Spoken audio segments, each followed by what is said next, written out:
In the world of K-pop, image is pretty much everything, and there are a few stories that are as unusual or as controversial, we should say, as that of 6BOMB. If you're into K-pop, you've probably never really heard of this girl group because they never really found mainstream success. Their music wasn't great, to be honest with you, but they did get people talking, and not necessarily for the right reasons. Today, I want to talk about, I've been wanting to talk about this for a while, about how a K-pop group used cosmetic surgery to make a comeback in such a controversial way that they started a worldwide debate about beauty standards, faced so much backlash about the morality of what they did, and maybe to some, possibly changed K-pop for the better. This is the story of 6BOMB, the girl group that literally reinvented itself and the complicated reputation that they left behind. Okay, so before we get into the details of their comeback, for those who don't know like K-pop lingo, a comeback is when a group's been gone for a little bit, like they just released a EP or an album, whatever, they've gone for a bit, and they're literally coming back. And usually with each comeback, there is a new concept, whether that's going from,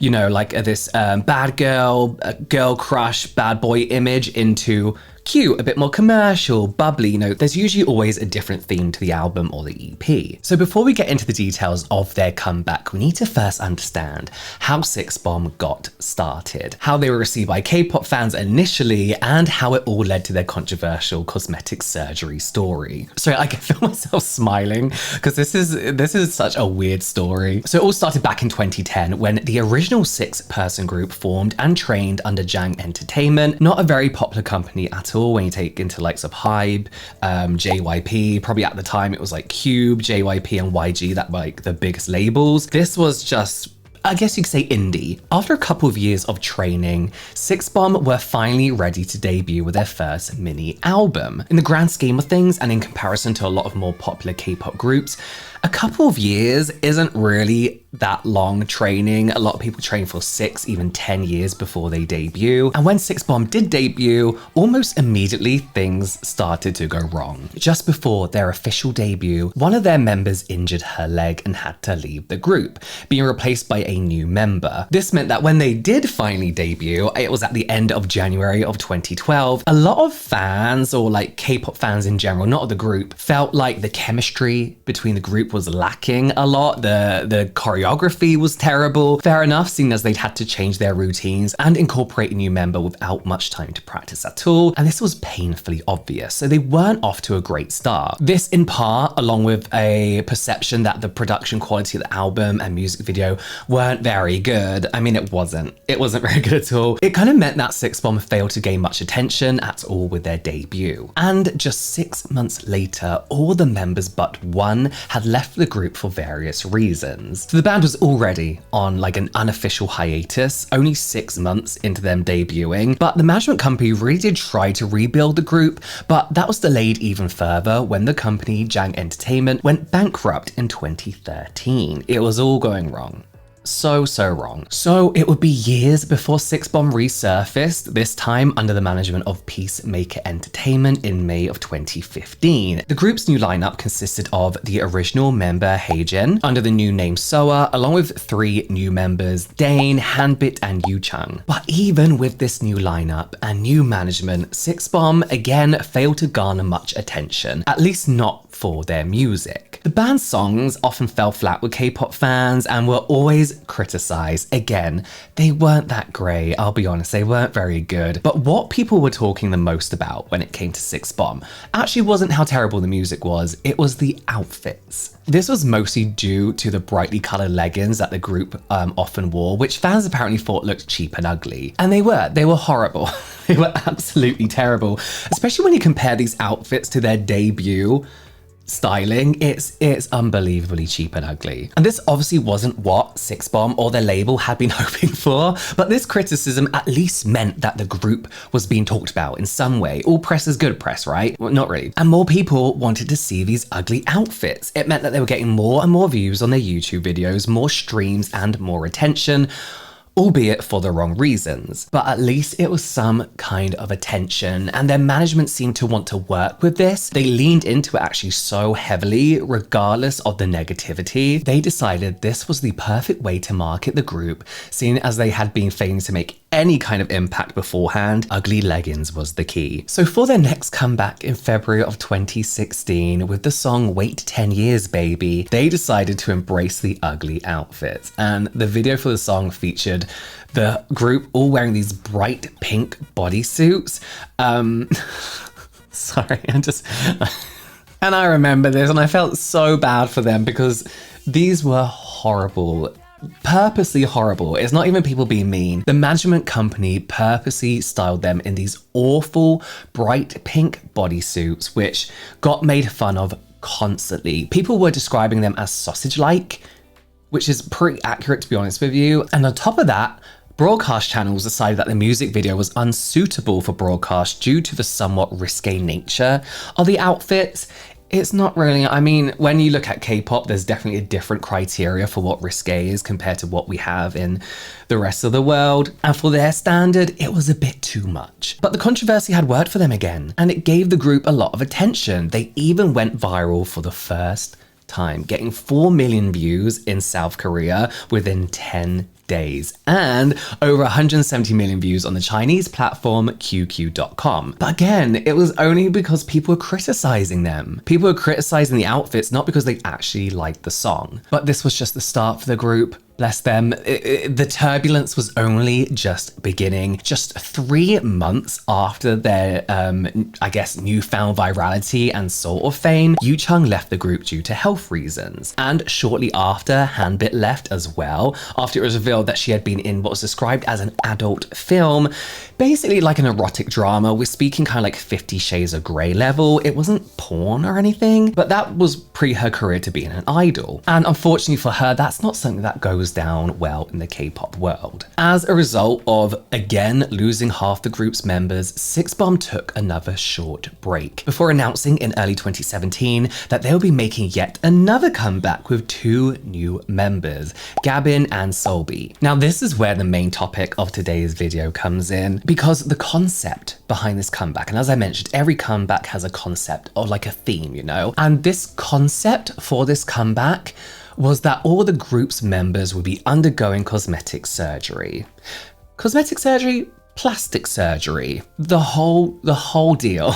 Now, whilst they never really specifically exactly said what procedures the members had done, their manager did confirm that they spent 100 million South Korean won, that's around $80,000, on the procedures on the group, and that between the members they had almost every kind of surgery that could be done on a face, as well as some of them getting breast implants. And the clinic which actually carried out the work also confirmed that all the surgeries done were from the waist up, but didn't give any other details. It was all a bit of a mystery, right? And this obviously led to a lot of speculation about what surgeries the group members might have had, particularly because it was such an unusual situation. That's because although it's not completely uncommon for K-pop stars, K-pop idols to have plastic surgery, it's kind of like a known thing. It's unusual for them to speak openly about it. Usually it's like a little nose job, double eyelid surgery, a little shaving of the jawline. Everybody knows it's something that happens, but people pretend it never happened, if you know what I mean. So the announcement of this new concept, if we can call it that, obviously brought the group a lot of attention again, partly because many didn't agree with the idea of using plastic surgery as a marketing tool, but also because people were kind of actually keen to see how this would play out. People wanted to know how much work they were going to have done, how different the members would look. So the comeback was kind of done in 2 parts. And the first part of their comeback was with the release of the single Getting Pretty Before in February of 2017. This was like a music video showing the group getting their hair, nails and makeup done, as well as basically getting consultations with a plastic surgeon about potential procedures. So this video acted as a before to the after video that will come later.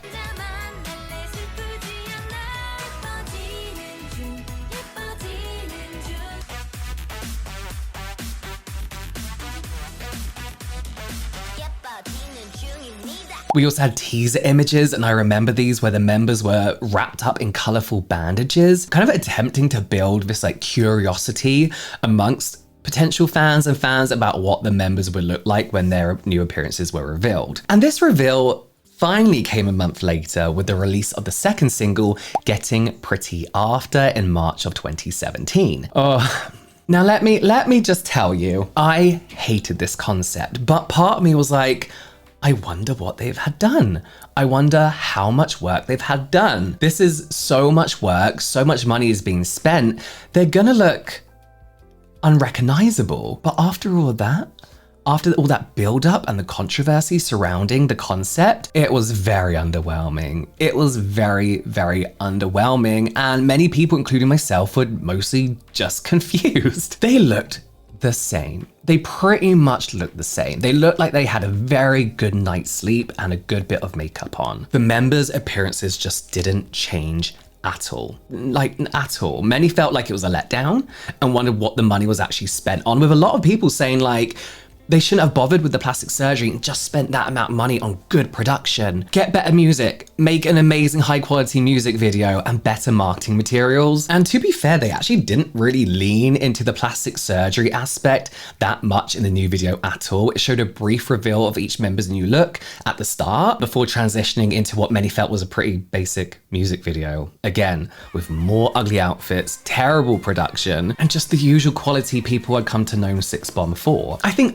after all that build-up, all that symbolism of the bandages, people expected something more dramatic, and the subtle changes in the appearance of the members did not live up to those expectations. And let me tell you something, that's a sign of good cosmetic surgery. Subtleness. When you look at somebody and you think, oh, you look well.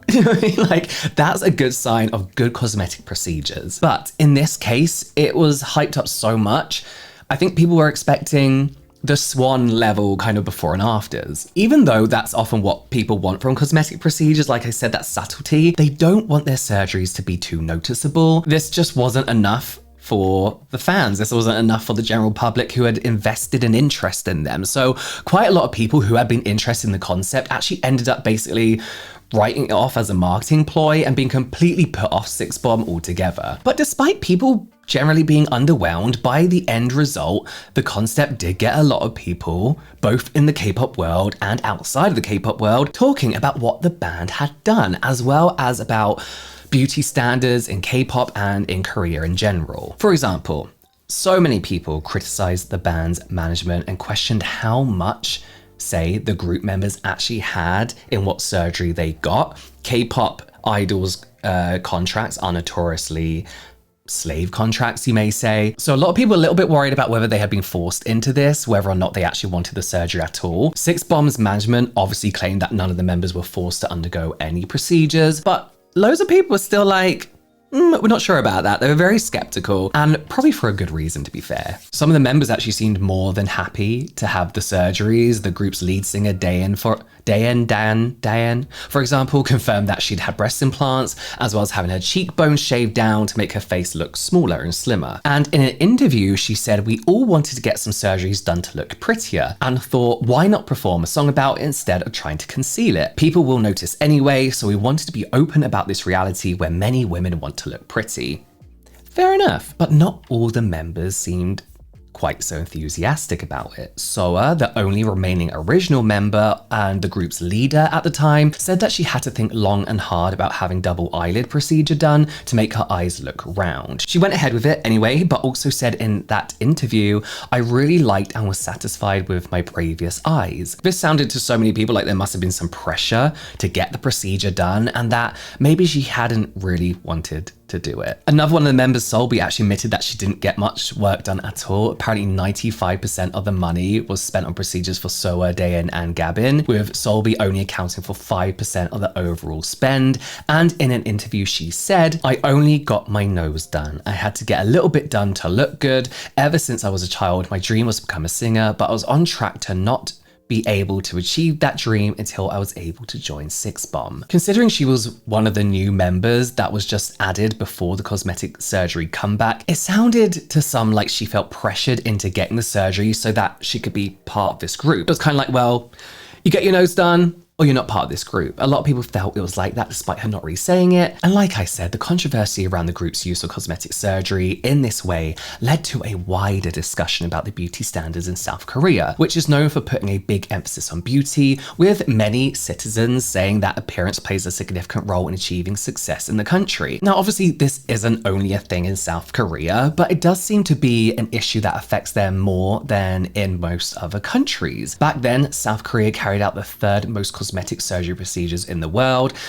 They're good at it. Like, if I'm going to get anything done, I'm going to South Korea, but that's pretty impressive for a country with a population of just over 50 million. And in terms of the number of surgeries per capita, South Korea is number one by a mile, and they've held that title since 2019. That's 16 years and counting as the country with the most cosmetic surgeries done per person. One survey published in 2016 showed that more than 60% of South Korean women in the late 20s have had a cosmetic surgery procedure of some kind, and 40% of women in their early 20s had done the same. A more recent study estimates that 1 in 3 Korean women between 19 and 29 have had some type of cosmetic procedure done. So it's no wonder that South Korea is now often referred to as the plastic surgery capital of the world. Now, I have no problem with anyone getting whatever cosmetic surgeries they want done. Do whatever you want to do what makes you happy, go somewhere reputable and somewhere good, like South Korea. But it's pretty undeniable that as cosmetic surgery becomes more commonplace, it does put a pressure on people to have to get work done themselves in order to keep up with changing beauty standards that are getting harder and harder to meet, because surgery and cosmetic tweakments are getting more and more commonplace. So there really is this fake beauty standard that doesn't exist that people now have to live up to. And this pressure has led to more and more people putting their bodies and their lives at risk trying to meet those beauty standards. Not to mention the toll that it has on people's mental health and self-esteem. And I've spoken about this before in this video. Beyond botched, Botox and filler made her nose fall off. My titles. So although many felt like 6BOMB's plastic surgery comeback was in bad taste, or that it was just a pointless marketing trick that didn't lead to anything worthwhile, some also praised the group for raising awareness of the issues, expectations faced by people, especially in women, in K-pop, other forms of Korean entertainment, and in Korean society in general. The controversy surrounding the comeback led to more open discussions about beauty standards, not just in Korea, but all over the world, with major publications like the New York Times, Billboard, the BBC, Refinery 29, and Cosmopolitan all running articles about this controversy, often discussing the damaging nature of beauty standards presented to us. It got people talking. It may have been a little bit like, but it got people talking. And as time passed, more and more people started to think that 6BOMB's intention behind the comeback, the comeback concept, had been misunderstood. That they were always trying to like shine a spotlight, a magnifying glass, if you will. Not shine a magnifying glass, hold up a magnifying glass to the K-pop industry to some extent, trying to get people to think more deeply about their expectations of K-pop idols, and actually trying to make a difference for women in the Korean entertainment industry. Unfortunately, this growing understanding of what 6BOMB were trying to do with their songs and concepts came a little bit too late for the brand. Despite the attention they received for the cosmetic surgery controversy, they never really established themselves with K-pop fans at all, and things just went downhill for them after the release of Getting Pretty After. Just a few months later, they had another lineup change, with Solby, the one who seemed to get the least cosmetic procedures done, leaving due to personal reasons. They did bring in a new member, Lee Sol, but plans for another comeback were indefinitely delayed when Gabin was diagnosed with a rare bone disease. She eventually quietly left the group, and they became a trio instead of replacing her. Now, eventually they did start releasing new songs, though none really connected with fans to any big extent. The closest they ever got again to the heights of their Getting Pretty comeback was the song Hiccup Hiccup, the music video for which was a parody of Japanese porn videos. And the song was again deemed unsuitable for broadcast due to apparently suggestive lyrics. But as many reviewers pointed out, despite having some suggestive lyrics, the music video itself isn't really controversial at all. It's just a satirical parody of Japanese porn. It isn't sexual, really, surprisingly, and instead does things like randomly blur out men's faces, trees, cars in the road, a pizza being delivered, rather than blurring out anything sexual, because there isn't anything sexual in the video. This was the song that really kicked off people starting to point out that the group had always been trying to provide like a satirical take on the K-pop industry, and that their plastic surgery comeback was supposed to be another example of this. But like I said, this like new found understanding of what the band was trying to do came too late, and it just wasn't enough to stop Six Bomb from slowly fading away. It took a few more years, and probably unsurprisingly, there were more lineup changes, but finally in 2021, the group announced that they were officially disbanding. And with all due respect, about time. You don't go through that many lineup changes and stay together. Nowadays, they do have a bit of a cult following who actually appreciated what the band was trying to do, but for most people, they just remember Six Bomb as the controversial K-pop group that got plastic surgery to promote their comeback. The concept may not have brought the group any lasting fame, but it did force a conversation about beauty, authenticity, and the lengths idols are expected to go to in order to make it in the K-pop industry. But let me know what you think about Six Bomb's plastic surgery concept. I personally feel like it's interesting. Like they said themselves, everybody knows these idols get work done, so why not just promote it and show it? But then looking back at it as well, I don't know if it was meant to be a satirical take. I think that people now look at it as a satirical take and they're like, yeah, that's what we were doing. Sure, why not? I just do not think it was that deep or that well thought through. I literally think they had a viral moment with some ugly leggings and they thought, what else can we do to have that viral moment again? But what do you think? Do you think the members were pressured into it? Do you think that they were actually trying to make a difference? Or do you think that it was all just a marketing ploy? Let me know in the comments below, and hopefully I'll see you next time.